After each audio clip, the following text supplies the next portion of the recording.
Love is what you do.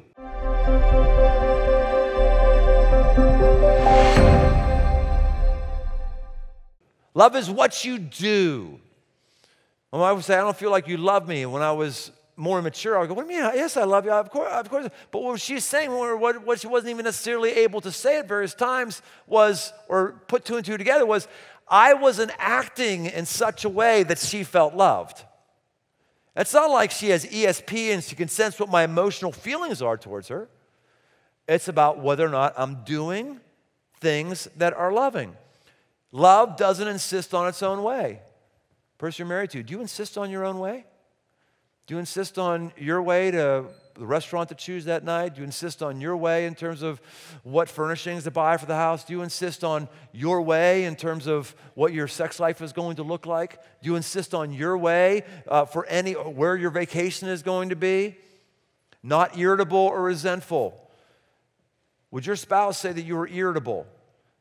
Do you remind your spouse of the things that they've done that are wrong, that is, to be resentful? How long does it take you to get over a grudge? How long does it take you to get over a slight, whether intended slight or mistaken slight? When you're a good lover, you make a decision to not be resentful, to not take things personally, to not rejoice at wrongdoing, to bear with, to believe, to hope, to endure. This kind of love, this kind of day in, day out, I go to work, day in, day out, I hit the same nail, that kind of love will build a great relationship. You know, I know that all of us, no one wants to be on the wrong side of history, and I hear that a lot with younger folks, don't want to be on the wrong side of history, but you got to understand, when we look at marriage, history is abundantly clear. If a society is to be healthy, growing, and functioning, and if you want a great life, marriage is a massive portion of the answer. Massive. I mean, this idea that marriage isn't important, we're getting away, you're on the wrong side of history.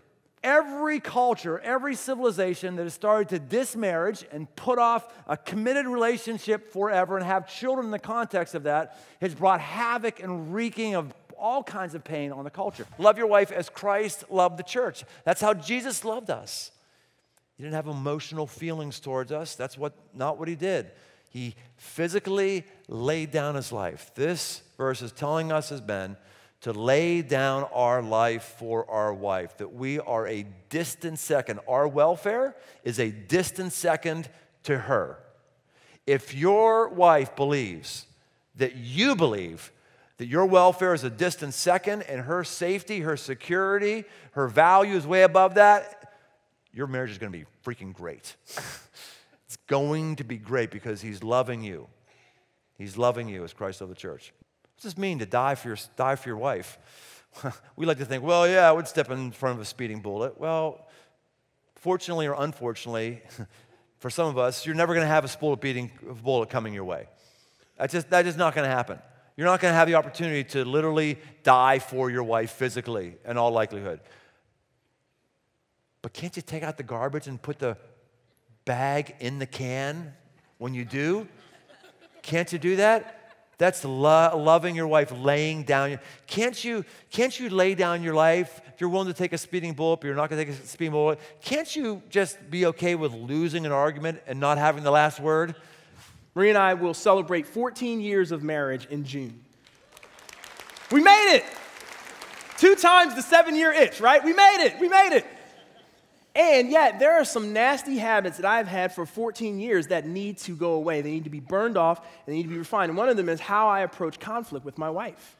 There's something called a harsh startup, and if you've been in a marriage for any period of time, you know there's sometimes all your spouse has to do is like raise their eyebrow that extra millimeter. That's all it takes, right? The tone. You sound like my mother right now. That tone, you guys know that tone, right? And what I'm realizing is I have ways like that they just trigger my wife and they don't help in the conversation. I believe that God has said to me, this needs to be refined. How you learn to navigate conflict in your marriage needs to be refined for where I'm taking your family and you and your wife over the next 30 years. It needs to be dealt with. And so he's putting me in the pressure cooker and he's making it hot and I'm failing often.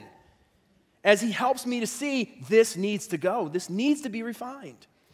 God is faithful to us. Remember, we're married to him. He's faithful to us. Right now, as you've been sitting here, your heart is beat anywhere from 45 to 65 or 75 times a minute, and you've done nothing to have it keep beating. But he's faithful.